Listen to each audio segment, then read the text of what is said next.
welcome to the video. My name is Stephen Crane and I will be going over my UDK map, Ruins.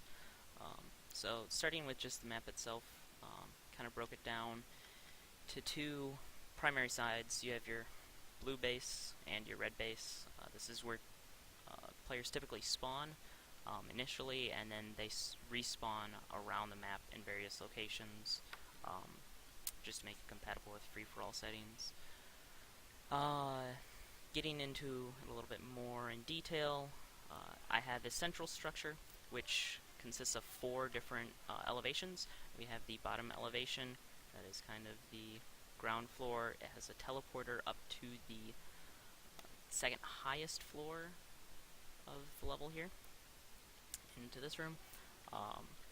From the actual second floor, you can take ramps up to the catwalks, which go around the level and into the bases, and then back out the other side and the level. On the other side, you have a little bit different catwalk with a hole in it. A lot of this was designed around having a lot of movement going to and from the central locations. So kind of this strip from pyramid to pyramid is kind of the primary focus. So a lot of people are like coming into the center area and going out along the sides and heading back to bases in various directions. So that was kind of one of the primary focuses of this map, was indeed the flow of it. So I focused very much on having like that kind of gameplay style. Once you get a little bit more into the corners, you have like Shrine, which has like a set of armor on it. You have one of the power-ups, which is the rapid fire power-up. In the bottom center, you have the quad damage power-up, and then in the very top level, you have the super health. Aside from the power-ups, there are 2 rocket launchers. One is right here between the central location and the top pyramid location. On the other side, it is on the ground level beneath the catwalk, or beneath the ramp to the catwalk. Right here between the central location once again and the pyramid. These are evenly spaced, so that way everybody has pretty much an equal shot of getting them once they spawn in. Further, there is a sniper, or the equivalent UDK equivalent of it, in the bottom upper level of the center here, as well as sets of armor and some of your standard health. So this central structure is really designed to really draw people in and be a high combative, high traffic location. As well as these courtyards, these are meant to be a little bit more moderate traffic locations, a little bit higher combat happening there, where people are either coming from the corners of the map here and trying to get to the central area, or coming from the bases, or going vice versa from the central area out. Let me turn on the artifacts, and I will begin going over some of these. As you can see, there's all these apples, which are the path nodes. Let me turn on the actual path lines. So as you can see, there's a ton of them. With this map, I had to put in quite a few, simply because the more objects that you have to create paths through or around or over objects. So I have quite a few going around certain obstacles, as well as traveling over obstacles. And when you get into some of the elevation for these path nodes, you have to create more than you typically would, because you have to put them along the edges so that the AI can both traverse over empty spaces as well as travel down to lower elevation points.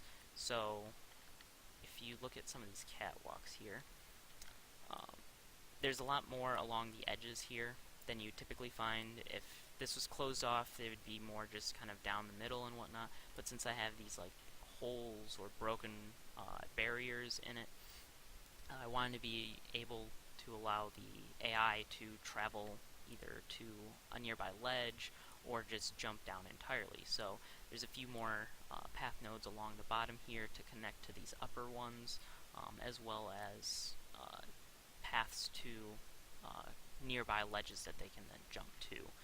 So that's why there's a little bit more path lines than you kind of typically see in some of the maps. Also, with the jump pads, you have these, so they kind of arch up. There are currently 6 jump pads in this level. There are the 4 kind of on these arches around the central building here, and then there's 1 in each of these ruin buildings in the kitty corners of the map. And the jump pads in the ruin buildings jump up to the catwalks themselves, so it's kind of a fast path up, as well as the teleporters in the pyramids. And then the ones kind of around the central structure bring you up kind of to certain levels of the central structure. So these jump pads actually bring you up to the rocket spawner right here, which is only like a short distance from the actual central building. The 2 on these arches, this end of the map's arches, right here and right here, actually jump you up to the lower floor of the top portion up here. So you can quickly get up there by being able to traverse this, which is actually a pretty gnarly jump, trying to make from the central area to one of these tops of the arches. However, I did use Kismet here. Let me turn off the path line so it's a little easier to see. So I have these triggers, and when you're in the trigger, it listens for key press of the key E. So when you're within the volume and you press E, the lever is pulled and the door will actually ascend into the ceiling, opening up a path to more easily jump across to the upper arches. And there are 2 of these doors, one right here and one right here per team base. So there's also 2 over here in blue base as well. So you have one there and one there. And they're just one uses. Once you open the door's open for the rest of the level. But then you can easily traverse across. Also, using other Kismets, I have a light trigger within the pyramids. So when you step into the light trigger, it turns on a light. And when you step out of it, it turns the light back off. Players can kind of use this to an advantage. If the light's on, they know that somebody's in there, whereas if the light's off, they know that nobody's in there, and it's a little bit safer to go down, or if somebody's hiding around the corner, you know if they'll be in there because the light turns on. Other than that, there was one other kind of unique Kismet that I incorporated into this level. I have this column right here leaning against a wall. What happens when you jump onto the column and you collide with this trigger right here is it simulates putting weight onto this column, which pushes the wall over and causes the column to fall over on top of it as well, which then opens up a quick access point outside of the building for a 4th entrance and exit. So just kind of some unique uses for Kismets within this level. So with further ado, I will boot up a match and now show you guys some gameplay.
5 kills remain.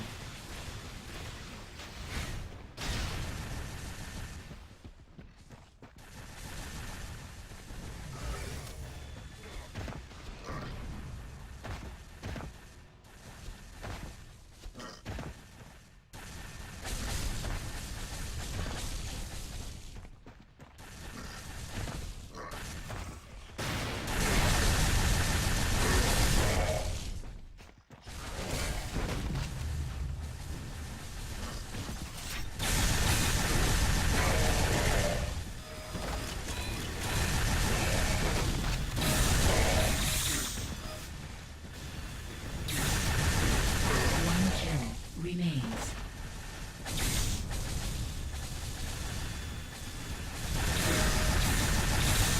Godlike.